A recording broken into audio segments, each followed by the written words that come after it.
там, бижутерия, трикотаж из Турции, наверное, можно пережить, овощи можно заместить из других стран.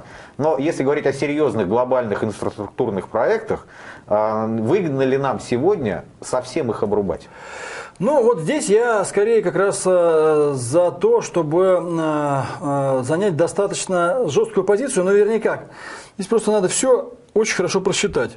Все эти проекты, которые вы перечислили, тот же Росатом, они с самого начала подвергались большой критике. Вот насколько правильно за российские деньги строить там атомную станцию, доход от которой мы можем начать получать, может быть, лет через 10-15. А что будет через 10-15 лет, кто из нас с вами знает? А пока она строится за наши деньги. Хотя там вообще ничего не строится, есть котлован просто, да, насколько вот я слышал от людей. Вот. То же самое с турецким потоком. Мы турецкий поток ведь собирались строить на собственные деньги, не на турецкие деньги. Турки строить ничего не собирались. Они собирались позволить нам построить на своей территории за свои деньги трубу и все мощности для того, чтобы стать распределителем нашего газа для Европы. И при этом они еще выставляли крайне невыгодные для нас условия по цене за транзит газа и по цене на сам газ. То есть этот так сказать, проект, он, ну, мягко говоря, и тот, и другой проект требует, мне кажется, сейчас он требует детальной проработки. Насколько это выгодно или невыгодно, насколько это заменимо или незаменимо, насколько это будет там приносить доходы или не будет. Вот этот анализ должен быть точно проведен. И я думаю, что в случае с Росатомом, скорее всего, этот анализ будет не в пользу данного проекта. Скорее всего, не в пользу данного проекта. Просто сейчас, вот знаете, мы очень надеялись, мы русские, так сказать, любим надеяться на хорошее. Нам очень хотелось думать, что мы выстраиваем действительно новые выгодные отношения с Турцией. На этом фоне, сами того не желая, мы, честно говоря, создали культ Турции вот за эти последние годы как очень выгодного партнера. Сейчас хороший момент для того, чтобы провести, трезво взглянуть. Да, трезво взглянуть и провести, как это называется, аудит. И провести аудит всех направлений нашей работы с Турцией. Потому что кроме нашего, так сказать, некого такого виртуального представления о том, что Турция друг, там мы забыли всю историю, Турция теперь друг. Ну вот смотрите, как оно вылезло, да. Ведь есть и откровенная коррупционная составляющая. Например, те же эти турецкие овощи и фрукты в свое время заходили по абсолютно коррупционным схемам. Давайте не будем врать. Все помнят эту Москву тех времен, как они здесь заходили в Москву. Это все на откатах было, все на откатах. И через эти откаты, между прочим, угробили и собственное сельское хозяйство, потому что сказали простые вещи. А нахрена нам все это нужно, так сказать? Зачем нам сельское хозяйство? Зачем нам вообще все? Зачем вообще что-либо делать, если вот есть дешевые, так сказать, фрукты, овощи из Турции, теперь жизнь другая и прочее, прочее. Я это к чему веду? Я это веду к тому, что да, надо провести аудит. И еще одна штука. Вот я считаю, что сегодня на Турции, а вчера на Украине, обратите внимание, мне кажется, с треском проваливается либеральная идеологическая парадигма о том, что якобы все определяет экономика. С треском проваливается, не выдерживает ни малейшей критики. Смотрите, Украине со всех точек зрения было выгодно поддерживать нормальные отношения с Россией. И что? Оказалась идеология, политика, там, заговор, если хотите, да, информационные войны. Пересилили экономическую логику. Теперь Турция. Но Турции все, что происходит с Россией, очень выгодно. Туда ездят огромные потоки российских туристов. Мы предлагаем им стать распределителем газа в Европу, то есть держать за одно место всю Европу, по крайней мере, Южную Европу, те самые Балканы, за влияние на которых Турция долго-долго билась. Да? Они, так сказать, здесь продают огромное количество собственной продукции, здесь работают строительные фирмы. Казалось бы, какие могут быть осложнения? Казалось бы, если что-то случайное возникает, типа самолета, то, наверное, плотные экономические связи должны были бы заставить турецкую сторону очень аккуратно к этому отнестись. Но мы уже говорили, что было там 20 способов. А ничего подобного.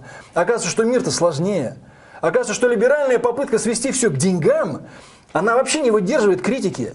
Да, деньги важны, но они абсолютно не являются определяющими в этом деле. Или, может быть, так сказать, опять же, человеческие страстишки оказываются важнее даже экономических связей. Потому что одна из, опять же, теорий, которые там продвигают сейчас разные Эрдоганы и турковеды, это то, что тупо сын Эрдогана имел бабки на этой нефти, он пошел, пожаловался папе, что, так сказать, бабки отбирают. Или папа дурак, так сказать, да? Или жизнь не такая, какой мы ее себе нарисовали за эти 20-25 лет. Нынешняя ситуация вслед за Украиной показывает абсолютную убогость, плоскость, упрощенность либеральной концепции, что все определяет экономика. А вот и нет. Не все она определяет, мягко говоря. Отнюдь, потому что человек это не только желудок, это важно. И возвращаясь к вашему вопросу по поводу там, сельского хозяйства, по сельскому хозяйству сейчас надо что сделать? Надо провести аудит, посмотреть, где это действительно выгодно, где невыгодно, и посмотреть, где можно и нужно работать на вопрос замещения, а где, может быть, это делать будет в ущерб себе, и вычленить те сектора, где можно и нужно обрезать эти связи или постепенно, или сразу, а где, может быть, этого делать не стоит. Но я могу сказать, что с той стороны могут последовать еще какие-то враждебные действия, которые просто заставят нас отвечать. А с чем я полностью согласен, это с тем, что вот эта попытка спрятать, так сказать, голову в песок и сказать, что там нитраты, но это тоже какая-то левая, так сказать, двойной стандарт. Но здесь знаете, с чем может быть связано? Здесь может быть связано с нашим членством в ВТО пресловутым. Потому что Турция тоже в ВТО, да, поэтому мы как-то но это означает, что торговые ограничения надо обосновывать экономическими объяснениями, экономическими объяснениями или другими объяснениями. Мы не можем просто сказать, что по политическим мотивам мы больше не покупаем. Это вот, между прочим, та самая ловушка ВТО, о чем многие говорили, когда мы в это ВТО вступали. Когда многие говорили, что, так сказать, там по целому ряду пунктов ВТО нам невыгодно. И один из них это такой. Мы не можем прямо говорить, понимаете, мы должны врать. Мы должны врать, потому что как же, так сказать, мы ограничиваем торговлю, а в связи с чем? И последнее по сельскому хозяйству. По сельскому хозяйству можно работать со странами той же самой Центральной Азии, потому что часть продукции, по крайней мере, фрукты и овощи, можно брать оттуда. И в этом случае как раз будет экономическая логика, она будет помогать нам, нашим интеграционным проектам. Мы хотим развивать это Евразес? Хотим, да, так сказать. Экономического наполнения там часто не хватает по целому ряду. Ну давайте сельским хозяйством наполним эти вещи. Да? Потому что я знаю, что во многих там странах Средней Азии у них, наоборот, нет возможности сбывать как бы свои овощи и фрукты вовне. Почему? Потому что там российский огромный рынок, он весь забит турецкой продукцией уже много-много лет, в том числе поэтому. То есть здесь просто опять, здесь надо без психоза к этим вещам подходить, как к Константинополю. Друзья, очень много вопросов от вас. Некоторые вопросы совершенно конкретные, вряд ли Сергей Александрович на них ответит. Например, сколько бортов было поднято с того дня, когда Су пошел на жесткую посадку? Но Сергей Александрович не работает в главном штабе ВВС, ВКС, и он вряд ли ответит. А на часть вопросов он ответил, да? Есть вопрос, развернуты зенитные комплексы, да, и там и крейсер «Москва» наш, и С-400. Если будет сбит турецкий самолет, будет это означать начало прямого конфликта с НАТО? Но турки уже об этом сказали, что вот это разворачивание комплексов ПВО, как бы оно будет, это, так сказать, усиливает напряженность, потому что если будут сбиты турецкие самолеты и все такое прочее, но вопрос в том, где они будут сбиты, да, на территории Сирии, а не на территории Турции. Если они будут находиться на территории Сирии, то на каком основании? Потому что турецкие самолеты регулярно, никого не спрашивая, нарушают воздушное пространство Сирии. И это с одной стороны. С другой стороны, я бы заострился на той новости, что турки хорохорятся и говорят, что нам ничего не страшно, однако с сегодняшнего дня все полеты турецких ВВС на территории Сирии запрещены. То есть я думаю, что вот они опять же, они оказались не способными нести все риски этой ситуации на себе.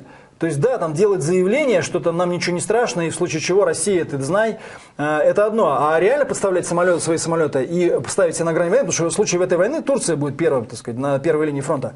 Это другое.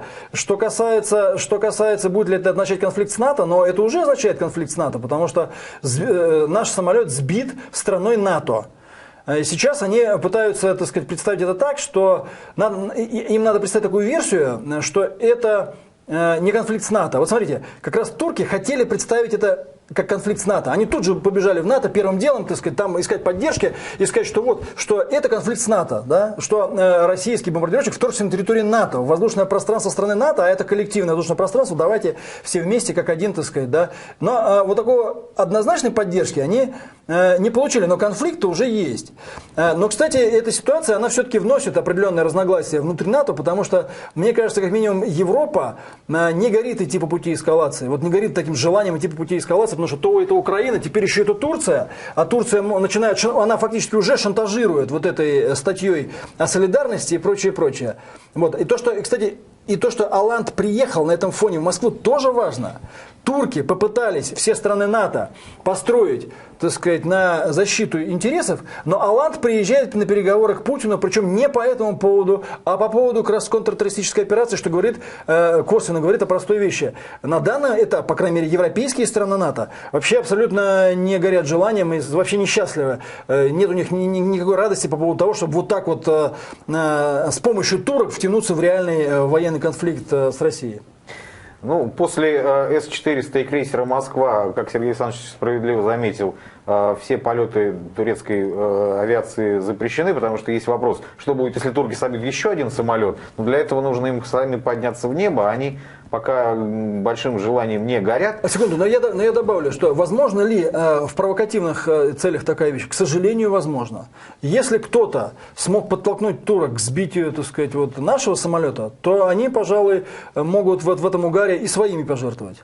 То есть, ну, просто вот преднамеренно послать свои самолеты для того, чтобы они были сбиты, хрен с ним, с этими летчиками, самолетами, так сказать, да, там народу много в Турции, для того, чтобы обострять ситуацию и вынудить все-таки НАТО, да, как бы, вот, занять более жесткую позицию в отношении России. Сергей Александрович, у нас осталось совсем немного времени, и вопрос, он касается как бы Турции и России, но вообще он касается нас, нашего брата-журналиста. Олег Тарасов его написал еще до нашего эфира задолго. Совсем недавно нам говорили российские СМИ, что турки наши партнеры, и выставляли Эрдогана как самостоятельного, достойного политика. Прошло не так уж много времени, и вот те же СМИ вещают о том, что турки наши извечные враги, а Эрдоган отморозок. Вот та истерия, которую нагнетают, к сожалению, наши коллеги, российские СМИ, мне кажется, она ни к чему хорошему не приведет. С другой стороны, она выполняет все-таки какую-то государственную задачу. Мы показываем, кто наши друзья, кто наши враги. Правда, это одни и те же люди бывают зачастую. Но, вы знаете, я здесь скажу вот какую штуку. Первое, но говорите о том, российские СМИ, это ни о чем. Тоже вот все российские СМИ. Ну, во-первых, не все. Во-вторых, это первое. Второе. Вот я, по-моему, у вас же был после сбитого над Синаем самолета. И я у вас говорил, вот у вас в вашей студии, что Турция опасная страна. Мне кажется, это, в принципе, можно даже посмотреть на видео. То есть, не надо говорить, что вот все говорили сейчас тогда одно, а потом стали другое. Я всегда говорил, что Турция опасная страна. Мне вообще никогда культ вокруг Турции был непонятен. Просто здесь, опять же, вопрос разумного. И третье. Вы знаете, конечно, СМИ в любой стране, особенно в такой ситуации, перегибают. Потому что, например, в турецких СМИ сейчас вы можете прочитать лозунги, что турки должны дойти до Астрахани. Вот. И вообще, что они вспоминают, что когда-то, так сказать, они там владели огромными территориями, и вообще турецкая армия так сильна, что может чуть ли не до Северного полюса дойти за 2 дня. Понятно, есть машина государственной пропаганды. Везде она, особенно в критической ситуации, начинает перегибать палку. Но с другой стороны, вы знаете, я вот нынешнему тяжелому времени даже благодарен в чем-то. Мы получили возможность называть вещи своими именами. Вот пока мы жевали вот эту жвачку про бесконечное, знаете, вот это, что мы идем по тареной дороге прогресса, так сказать, вместе с Западом к лучшему будущему, нас все время заставляли врать. Там, ну, меня не заставляли, но, скажем, когда это было, там, я вот не мог вообще там, нигде ничего сказать. Но суть не во мне. А суть в том, что это всегда время кризиса, это всегда время вот сбрасывания масок. Это всегда время, когда можно, наконец, вещи называть своими именами. И поэтому в этом есть свои минусы, но есть и свои плюсы. А о минусах я согласен. Мы про Константинополь эти минусы проговорили. Не надо самих себя заводить. Не надо, так сказать, вводить себя в состояние истерики, себя в состояние некого психоза. Надо попытаться, так сказать, трезво взвешивать все за и против и, грубо говоря, выстраивать свою реакцию, но на основе соблюдения наших интересов. Потому что наши интересы, ну, не совпадают они там ни с турецкими, там, ни с американскими, ни с какими другими. А вот то, что там вот эти СМИ сначала так, вот когда наш там ваш пользователь задает вопрос, ну что хочет сказать, какие у нас плохие СМИ, ну и это куда? Это для обогрева космоса, так сказать, да. У нас такие плохие СМИ, ой, ну все, так сказать, давай. Я считаю, что у нас даже, вот ты сказал плохие, а я считаю, что они просто кошмарные, да. Ну и что это, и что из этого, где, ну какое рациональное зерно в этом, какое? Никакого. Поэтому давайте и в этом смысле себя вот не подзаводить.